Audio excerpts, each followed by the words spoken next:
Bonjour à tous, j'espère que vous allez bien. Je suis très contente de vous retrouver aujourd'hui pour les énergies de votre vie émotionnelle et sentimentale. Alors cette vidéo ici s'adresse à vous si vous êtes Sagittaire, si vous êtes ascendant Sagittaire ou si vous avez votre signe lunaire en Sagittaire, quel que soit votre signe solaire. Alors on y va, on va commencer par regarder quelle est l'énergie qui vous entoure concernant l'aspect émotionnel et sentimental de votre vie. Alors là, l'énergie qui vous entoure peut en quelque sorte amener une forme de mécontentement ou peut-être une certaine déception ici. Alors là, on voit aussi que l'énergie qui vous entoure vous amène à travailler sur la notion de confiance, puisque on a la trahison qui ressort ici. Ça sous-entend que à un moment donné, par rapport à la manière dont vous ressentez les événements, les choses, les relations, ou par rapport à un relationnel important, à un moment donné, il est possible qu'il y ait eu de votre côté un sentiment d'injustice ou l'impression effectivement d'avoir été trahi. Alors, on voit que là, on a la notion quelque part de rupture d'engagement ici.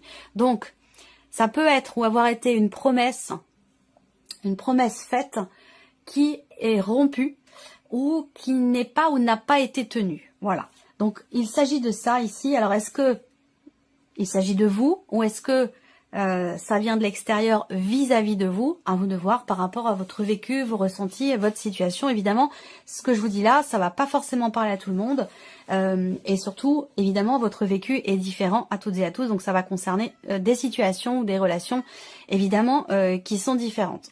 Donc voilà pour l'énergie qui vous entoure. On va regarder ensuite quel est votre état d'esprit à vous concernant votre vie émotionnelle et sentimentale. Si vous entendez miauler, c'est mon petit chat qui vient de rentrer et qui ne supporte pas qu'il puisse y avoir une porte de fermée. Voilà, donc il faut que toutes les portes soient ouvertes. Et j'ai l'impression qu'il y a beaucoup de chats qui sont comme ça. Bon bref, on continue. Donc là, votre état d'esprit concernant votre vie émotionnelle et sentimentale. Alors, là, on voit que... Bon, alors déjà, je pense qu'il y a une certaine confiance en vous qui est présente ici. Hein, parce que là, avec cette énergie-là, on voit que vous êtes en confiance, que vous tenez votre parole, justement. Et là, on y vient, on vient d'en parler. Vous voyez, c'est en rapport direct avec ce que je viens de vous dire là. L'énergie qui vous entoure va vous amener à travailler sur, effectivement, cette notion de confiance, la parole. Je serais pas étonnée de voir la carte de la justice arriver quelque part à un moment donné, ou peut-être même la carte du 7 d'épée. On verra dans votre tirage. Mais de votre côté ou du sien d'ailleurs, enfin du côté de l'autre personne qui est en face de vous s'il y a quelqu'un. Là, on a donc votre état d'esprit à vous, c'est voilà, j'avance tranquillement, doucement mais sûrement. J'ai confiance et je suis aussi une personne de confiance dans mes relations. C'est-à-dire que là, visiblement pour vous, c'est une notion qui est importante. Là, avoir une parole, la tenir, avoir confiance, faire confiance, toutes ces notions-là, visiblement, elles sont importantes pour vous, surtout dans cette période-là, ou en tout cas, ce sont peut-être des notions sur lesquelles vous allez réfléchir, ou vous allez peut-être aussi vous remettre en question, c'est possible également. On va continuer, on va voir. Ici, on a ce qui se passe au plus profond de vous, émotionnellement, et qui n'est d'ailleurs peut-être pas exprimé ou extériorisé. Ok, donc là, ce que vous vivez, ce que vous avez devant vous, ce qui se passe pour vous, émotionnellement, ou dans un relationnel important, qu'il soit amoureux, familial ou amical.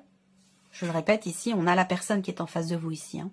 Donc ça peut être dans le couple, dans la relation amoureuse, mais ça peut très bien être aussi, tout ce que je vous dis là, dans le cadre d'une relation amicale ou familiale. Au plus profond de vous, vous n'êtes pas satisfait ici. Vous n'êtes pas satisfait, même si on voit que vous avancez doucement mais sûrement, vous prenez votre temps, vous faites en sorte que l'on vous fasse confiance. La notion effectivement de droiture, de confiance, d'honnêteté, c'est quelque chose qui est important pour vous. Mais on voit que là, au fond de vous, ici, avec cette carte-là, effectivement, ce que vous avez devant vous, ce que vous vivez, ce qui se passe en vous, ça ne vous plaît pas, ça ne vous convient pas. Vous avez envie d'autre chose. Au plus profond de vous, il y a cette idée aussi peut-être de s'ennuyer, d'en avoir marre, d'avoir envie d'autre chose. On va regarder ce que vous faites, vous. Quelle est l'énergie d'action pour vous concernant votre vie émotionnelle et sentimentale? Ah, intéressant. On a le fou. Donc en fait là, vous êtes prêt ou prête à, j'allais dire, à tout. C'est-à-dire que, bah tout, pas n'importe quoi, bien entendu, hein, mais il y a cette idée d'être prêt ou prête à prendre des risques, en fait. Hein, parce que je pense que c'est en rapport direct avec ce qui se passe au fond de vous. Vous avez envie d'avancer, vous avez envie de repartir de zéro, de commencer de nouvelles choses. Vous vous préparez concrètement à, effectivement, quelque chose de nouveau. Pourquoi? Parce que ce que vous vivez ou ce que vous ressentez ne vous convient pas, ne vous satisfait pas. Ok, on continue. Alors là, on a la personne en face de vous, soit dans votre couple, la personne de votre cœur, la personne que vous aimez, soit effectivement, il peut s'agir ici d'une relation amicale ou familiale. Donc l'énergie qui entoure la personne en question ici.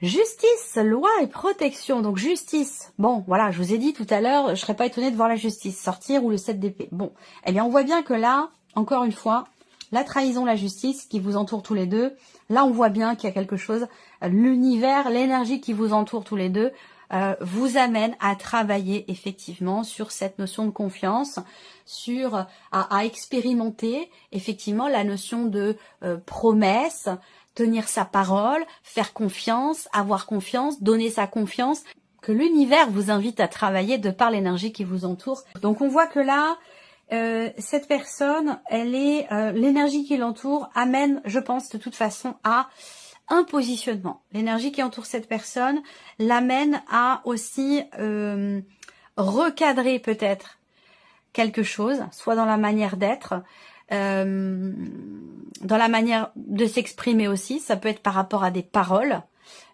encore une fois, hein, une promesse, une parole qui est tenue ou qui ne l'est pas. En tout cas, l'énergie qui entoure cette personne amène quelque part à la justice, amène à la justesse. Donc c'est-à-dire que là, il y aura de toute façon un recadrage qui va se faire, ou une clarification, un éclaircissement. Alors, on regarde l'état d'esprit de cette personne, de la personne qui est en face de vous. Le 4 d'épée, le mutisme, le silence, ici. Bon, alors, là, tout ce que je vous dis, ça peut se situer dans le cadre d'un divorce. Vous êtes en cours de divorce, en cours de séparation, donc effectivement, ici, ce qui se passe pour vous peut vous donner un sentiment de trahison, peut être décevant pour vous et apporter quelque part un sentiment d'injustice. A contrario, paradoxalement, la personne en face de vous a cette soif effectivement de justice. Donc on voit que il y a de l'insatisfaction et un désir de repartir de zéro pour certains ou certaines d'entre vous. Je reviens ici sur la personne qui est en face de vous. C'est pas forcément dans le cadre d'un divorce et d'une séparation, je le répète, mais quand même, pour certains d'entre vous, il est bien question de ça ici. Hein. Donc là, l'état d'esprit de cette personne, alors, soit cette personne veut prendre le temps de recharger ses batteries, prendre du temps pour elle-même. Cette personne veut peut-être aussi prendre soin d'elle, recharger ses batteries, se retrouver, retrouver ses esprits. Voilà, il peut être question de ça. Ensuite, cette personne-là, en face de vous, son état d'esprit, c'est « je ne réponds pas ». Je ne réponds pas, je ne parle pas, je ne communique pas. On est vraiment ici avec cette personne-là, possiblement dans la rupture de communication. On va regarder ce que cette personne ressent au plus profond d'elle-même. Un peu la même chose que vous, hein, avec une petite nuance quand même. Cette personne, au fond d'elle, elle est dans le regret. Elle n'assume pas. Elle n'assume pas la situation, elle n'assume pas ce qui se passe dans votre relation, elle ne le vit pas bien. C'est une personne qui est dans le passé, qui est dans le regret, dans la nostalgie, dans la mélancolie par rapport à ce qui n'est plus. Voilà, donc un ressenti, une situation ou quelque chose dans votre relation qui visiblement n'est non seulement pas bien vécu, mais n'est pas assumé non plus. On va regarder ce que cette personne fait concrètement dans l'énergie d'action par rapport ou concernant votre relation ou ce qui s'y passe.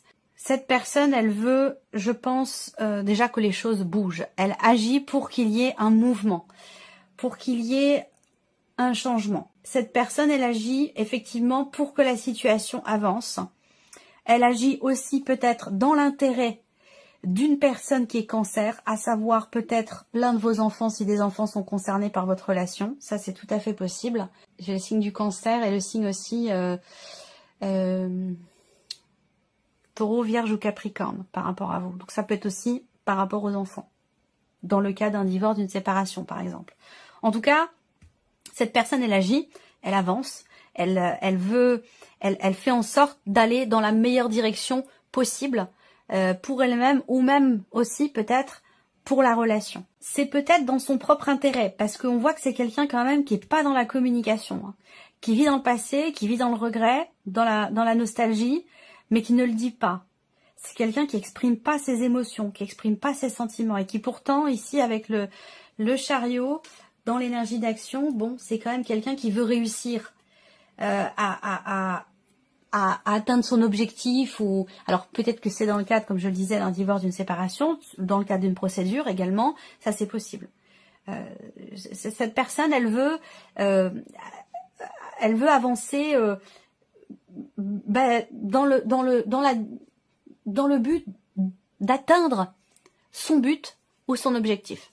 Bon, on va regarder les corrélations et la synergie entre vos énergies et les énergies de cette personne. Déjà par rapport à vos états d'esprit respectifs. Qu'est-ce que ça donne concrètement dans les faits, relationnellement entre vous? Hop.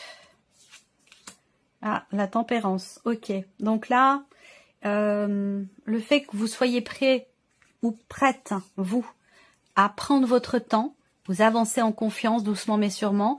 Cette personne n'est pas dans la communication, elle est dans l'immobilisme, en tout cas dans sa tête, hein, pas dans les actes, parce que dans les actes, c'est quelqu'un qui bouge. Par contre, au niveau du mental, de la réflexion, de la remise en question ou de la communication, c'est quelqu'un qui est plutôt dans l'inertie. Alors, ce que ça donne, c'est que entre l'un qui n'avance pas et l'autre qui préfère prendre son temps et avancer doucement, bah finalement ici, on a en synergie la carte de la tempérance. Donc, c'est-à-dire que là, dans vos interactions, par rapport à vos états d'esprit respectifs, il y a cette idée quand même, quand on se rejoint, d'arriver à modérer, d'arriver à arrondir les angles, à tempérer ses ardeurs, à ne pas vouloir aller trop vite. La tempérance, c'est une belle énergie parce que il y a quand même l'idée de trouver un juste milieu. C'est ni tout noir, ni tout blanc. C'est ni tout bien, ni tout pas bien, ni bon, mauvais. Il n'y a pas ce rapport comme ça manichéen où on voit que là, dans l'approche que vous avez au niveau de votre état d'esprit, l'un par rapport à l'autre, il y a quand même ici, quand on se rejoint, cette capacité à effectivement trouver un juste milieu ou à arrondir les angles. On regarde par rapport à ce que vous ressentez l'un et l'autre au plus profond de vous-même, on regarde ce que ça donne dans ce qui est partagé dans vos interactions. C'est-à-dire qu'il y a ce qui se passe en soi et ce qui est montré. Et là, on a deux énergies complètement différentes. C'est-à-dire que en fait ici, vous voyez le 4 d'épée qui est au dos. Non-communication, non-expression de ce qui se passe au fond de soi. Tant que vous resterez dans cette dynamique-là, on restera ici dans ce sentiment d'injustice, dans cette problématique de confiance. Là, on a vraiment besoin d'exprimer dans cette relation ce qui ne va pas, ou en tout cas ce qui ne nous satisfait pas, parce que visiblement, c'est quelque chose qui est mutuel, c'est quelque chose qui est partagé. Et curieusement, alors peut-être qu'on traverse une épreuve aussi dans le couple, hein, et c'est la raison pour laquelle on peut avoir une énergie similaire comme ça dans ce qui se passe au plus profond de soi, dont on ne parle pas.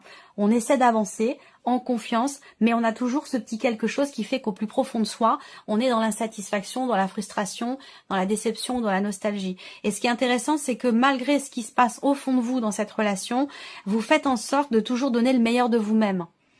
Voilà, et donc c'est intéressant parce que dans l'énergie d'action, finalement, il y a cette idée d'agir pour pouvoir commencer de nouvelles choses, cette idée d'agir pour pouvoir prendre un nouveau départ, et de l'autre côté, on a cette idée d'agir pour avancer, entre guillemets, dans la bonne direction, vous voyez. Donc il y a une volonté de dépasser cette insatisfaction, cette nostalgie. Il y a peut-être eu un élément, un événement, quelque chose de particulier qui vous a affecté tous les deux dans cette relation, qu'elle soit d'ailleurs amoureuse, familiale ou amicale. Quelque chose qui vous a affecté émotionnellement tous les deux, mais vous ne le montrez pas. Vous faites en sorte de donner le meilleur, de montrer de la joie, de montrer du partage, de l'allégresse, de cette idée de faire la fête. On passe des moments finalement agréables ensemble et on n'exprime pas finalement ce qui se passe au plus profond de soi. Bon, il y aura quand même ce besoin, malgré tout, d'exprimer les choses, hein, c'est important. Là, il y a quand même avec la tempérance une notion aussi de guérison qui ressort là. L'idée d'une possible guérison, d'un possible pardon, pour pouvoir ici se dire, bon voilà, on va vers des jours meilleurs, on va vers une amélioration. On regarde dans l'énergie d'action ce que ça donne en synergie dans cette relation. Ok. Alors, qu'est-ce que ça donne? Le 8 de bâton, le mouvement. 8 de bâton, c'est accélération dans les événements. Les choses vont bouger, elles vont bouger vite. Voilà. Donc, bon, voilà. Vous voulez prendre un nouveau départ, la personne en face de vous, concernant votre relation, ou pour vous, de manière générale, émotionnellement, dans votre vie émotionnelle ou sentimentale, vous êtes vraiment dans une optique où vous voulez prendre un nouveau départ. La personne qui est en face de vous, donc c'est une relation qui compte pour vous, qui est importante pour vous, c'est aussi quelqu'un qui veut être dans le mouvement. Donc en fait, à vouloir la nouveauté, le nouveau départ et le mouvement, effectivement la synergie ne peut être qu'un mouvement. Et on est bien sur ce 8 de bâton où on voit que ça va bouger, et ça va bouger très très vite. Il y a quelque chose d'exponentiel là dans ce mouvement qui va petit à petit, il y a une accélération dans les événements par rapport au fait justement de prendre un nouveau départ ou d'aller dans une direction, de changer de direction, de réussir finalement à faire aboutir quelque chose ou d'atteindre un but ou un objectif. Alors, on termine avec un message en relation avec évidemment ce qui a été abordé ici dans cette guidance. Allez, on y va. La première carte. Je prends conscience que je me juge trop sévèrement. En réalité, les jugements que j'ai envers moi-même et que je me répète en boucle sont bien plus puissants que les quelques jugements prononcés par les autres. Alors, lequel des deux est le pire des bourreaux? Moi ou l'autre? Deuxième carte, deuxième message. J'ai le droit d'être respecté. Si l'autre me manque de respect, j'ai aussi le droit de m'en éloigner. Même si cela me fait peur au début, je me laisse une chance d'être aimée pour qui je suis par quelqu'un d'autre. Et le troisième message ici pour vous, je ne suis jamais seule si je me parle positivement quand je suis seule. Je me sens seule quand je me parle avec peur ou jugement. Mais je remarque que je me sens entourée ou connectée avec mon environnement quand je me parle avec bienveillance. Voilà pour vous, mes chers Sagittaires. J'espère que cette vidéo vous a plu, que ce tirage résonne en vous. Merci à vous, merci de votre présence, de votre fidélité. Bien entendu, on se retrouve très vite pour les prochaines vidéos. Au revoir.